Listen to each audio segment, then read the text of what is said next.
Assalamualaikum warahmatullahi wabarakatuh. Alhamdulillahi rabbil alamin. Wassalatu wassalamu ala ashrafil anbiya'i wal mursalin Sayyidina wa maulana Muhammadin, amma ba'd. Yang saya hormati dosen pembimbing mata kuliah fikih hadis dan teman-teman ilmu hadis 2018 yang saya banggakan. Perkenalkan, nama saya Nabila Aulawiyah, NIM U2018-2019 dari Prodi Ilmu Hadis 1 semester 5. Kali ini saya akan menyajikan materi tentang memahami hadis secara tematis. Langsung saja. Hadis merupakan sebuah kesatuan yang tidak dapat dipisahkan. Sebuah riwayat hadis harus dipahami dengan melihat riwayat yang lainnya, sehingga maksud hadis tersebut menjadi jelas. Adapun redaksi hadis, ada yang bersifat mutlak, yang artinya pengertiannya luas, ada yang bersifat muqayyad, yakni pengertiannya terbatas, ada yang bersifat mujmal, yakni global, dan ada yang bersifat mubayyin sebagai penjelas. Maka dalam hal ini, yang mutlak harus kita pahami dengan yang muqayyad, dan yang mujmal harus kita pahami dengan yang mubayyin tersebut. Atau dalam istilah lain, hadis yang sudah jelas maknanya dapat menafsirkan hadis yang belum jelas maknanya. Inilah yang disebut bahwa hadis dengan hadis saling menjelaskan, sebagaimana dalam Al-Quran, yakni ayat dengan ayat saling menafsirkan. Lalu bagaimana metode dalam memahami hadis secara tematis?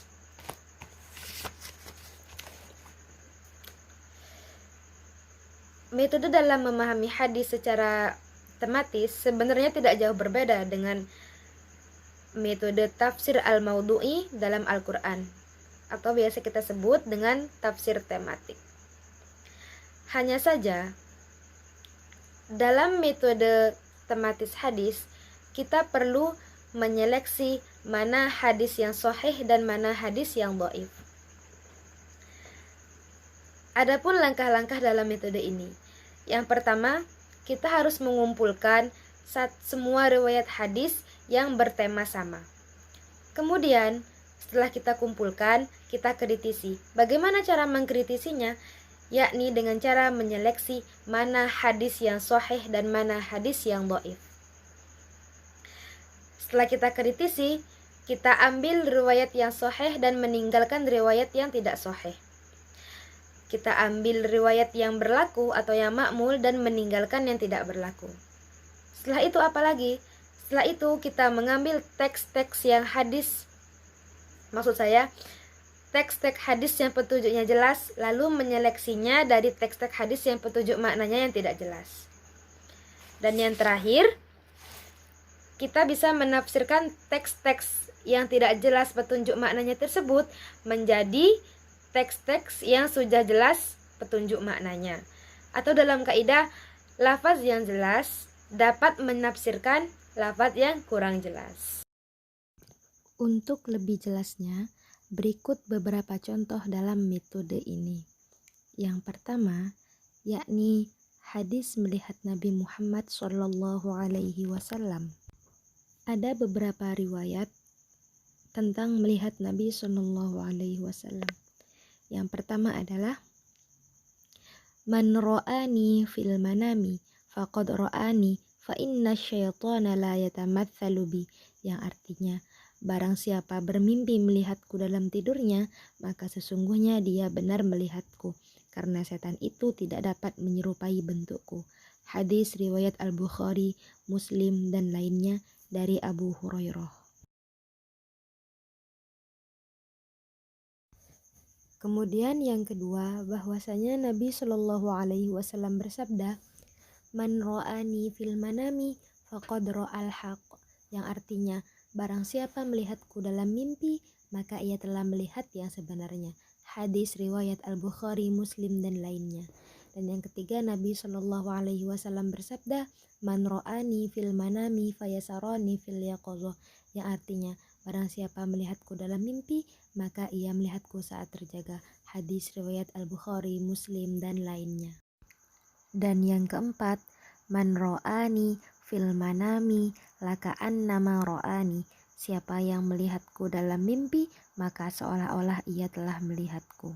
Hadis riwayat Muslim dan Abu Dawud. Itulah riwayat-riwayat hadis yang berkenaan tentang melihat Nabi Shallallahu Alaihi Wasallam dalam mimpi. Imam Ibnu Al-Arabi bermazhab Maliki dalam kitabnya Aridho Al-Ahwazi Syarah Sahih At-Tirmidzi menyatakan bahwasanya hadis-hadis tentang ru'ya atau melihat Nabi dalam mimpi memiliki 4 redaksi yang semuanya sahih, yakni faqad ra'ani fil yaqozoh, faqad ra'al haq, fayasarani fil yaqozoh, laka'annama ra'ani fil yaqozoh. Baiklah teman-teman, kita sudah mencapai metode yang ketiga, yakni mengambil riwayat yang sahih dalam hadis dan meninggalkan riwayat yang tidak sahih. Bagaimana kita tahu riwayat tersebut sahih? Teman-teman bisa menggunakan aplikasi Maktabah Asyamilah atau Gawami Al-Kalim yang diberikan oleh Bapak dosen. Kemudian kita lanjut ke metode yang keempat, yakni mengambil teks-teks hadis yang petunjuk maknanya jelas, lalu kita seleksi dari teks-teks hadis yang petunjuk maknanya tidak jelas atau yang bermasalah. Lalu, mana saja redaksi hadis yang bermasalah? Adapun redaksi hadis yang maksudnya itu bermasalah dari riwayat-riwayat tersebut adalah yang pertama, faqad ra'ani fil yaqozoh, kemudian faqad ra'al haq, dan yang terakhir fayasaroni fil yaqozoh. Lalu, mengapa riwayat-riwayat tersebut bermasalah? Karena faktanya Rasulullah Shallallahu Alaihi Wasallam wafat pada tahun 11 Hijriah. Orang yang sudah meninggal tidak mungkin akan kembali lagi ke dunia ini. Pada masa sekarang, bagaimana mungkin orang yang melihat Nabi Shallallahu Alaihi Wasallam dalam mimpi, lalu orang tersebut dapat melihat beliau dalam keadaan terjaga? Hal itu mustahil terjadi. Adapun orang yang bermimpi melihat Rasulullah sementara ia sendiri hidup pada masa Rasulullah, maka tidak ada masalah dalam hadis ini. Karena riwayat-riwayat ini berbeda dan bersumber dari Rasulullah sendiri, tentu makna yang dikehendakinya itu adalah sama. Adapun riwayat yang maknanya jelas adalah man ro'ani fil manami laka'annama ro'ani, siapa yang melihat beliau dalam mimpi, maka seolah-olah ia melihat beliau dalam keadaan terjaga. Maka berdasarkan hal tersebut, riwayat yang jelas menafsirkan riwayat yang tidak jelas. Jadi begitu teman-teman contoh yang pertama. Kemudian contoh yang kedua bisa dilihat di slide berikutnya, yakni hadis tentang ru'yat al-hilal. Silakan disimak.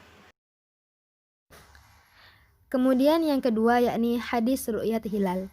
Hadis-hadis berikut adalah hadis-hadis tentang penetapan masuknya bulan Ramadan, Syawal, dan Dzulhijjah.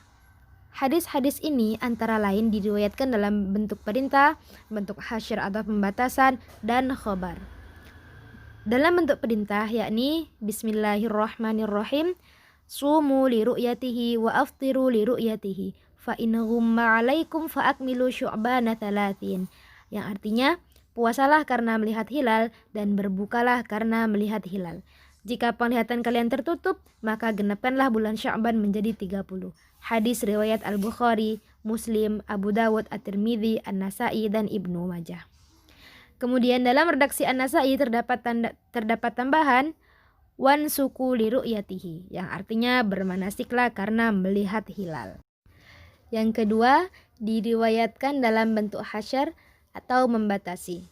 Pertama contohnya, la tamu hatta tarol hilal wa la tuftiru hatta tarau fa in ghumma 'alaikum faqduruh, yang artinya janganlah berpuasa hingga kalian melihat hilal, janganlah berbuka hingga kalian melihat hilal. Jika penglihatan kalian tertutupi, maka tentukanlah bulan itu. Hadis riwayat Al-Bukhari, Muslim, dan Abu Dawud. Kemudian Asy-syahru tis'un wa isyruna lailah fala tasumu hatta tarawh fa in ghumma 'alaikum fa akmilul 'iddata 30, yang artinya hitungan bulan itu 29 malam, maka janganlah berpuasa hingga kalian melihat hilal, dan jika penglihatan kalian tertutupi maka genapkanlah hitungan bulan menjadi 30 hari. Hadis riwayat Al-Bukhari, Muslim, dan Abu Dawud. Dalam riwayat Abu Dawud, redaksinya tercantum lafadz faqduru lahu talatin, maka tentukanlah menjadi 30 hari. Kemudian yang ketiga, diriwayatkan dalam bentuk berita.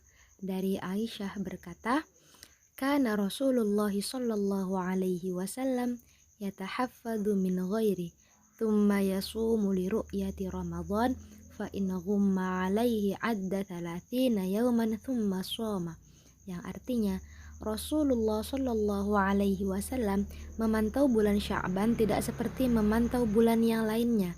Kemudian beliau berpuasa karena melihat hilal Ramadan.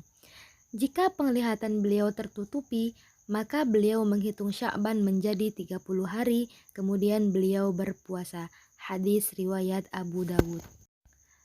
Hadis-hadis ini populer di kalangan kaum muslimin karena sering disebut pada setiap kali bulan-bulan ini datang. Bulan-bulan apa saja? Yakni bulan Syawal, Ramadan, dan Dzulhijjah.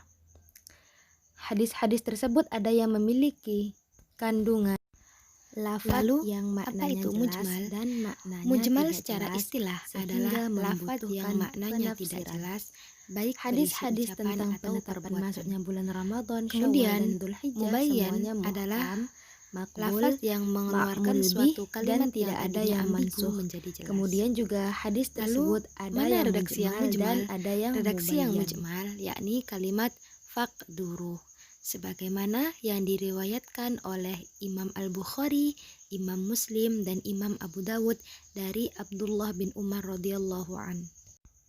Kalimat faqduru diambil dari kata kerja qadara yaqduru, yaitu membuat perkiraan.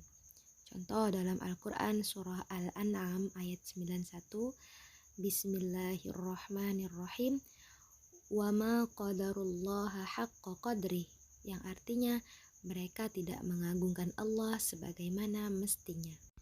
Kemudian dalam surah Al-Fajr ayat 16, wa amma idza mabtalahu faqadara alaihi rizqah, yang artinya namun apabila Tuhan mengujinya lalu membatasi rezekinya.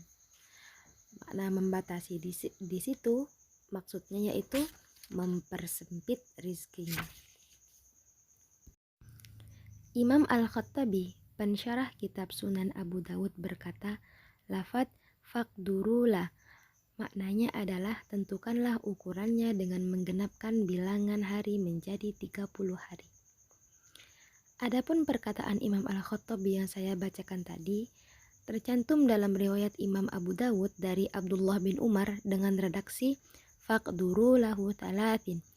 Makna faqduru menjadi jelas setelah ditambah lafadz talatina atau 30 hari. Sehingga maknanya adalah maka tentukanlah bulan itu dengan menggenapkan jumlah harinya menjadi 30 hari. Dengan demikian hilanglah ambiguitas makna dalam redaksi tersebut. Berikut ini saya cantumkan kutipan hadis yang dapat menghilangkan keambiguan kata faqduru, yakni fa in ghumma alaikum fa akmilul iddata talatin. Jika kalian tertutupi maka sempurnakanlah jumlah bulan menjadi 30 hari. Kemudian fa in ghubbiya alaikum fa akmilu syu'bana talatin, yang artinya jika kalian tertutupi maka sempurnakanlah bulan Sya'ban menjadi 30 hari. Yang ketiga, fa in ghumma alaikum fasumu 30 yauman.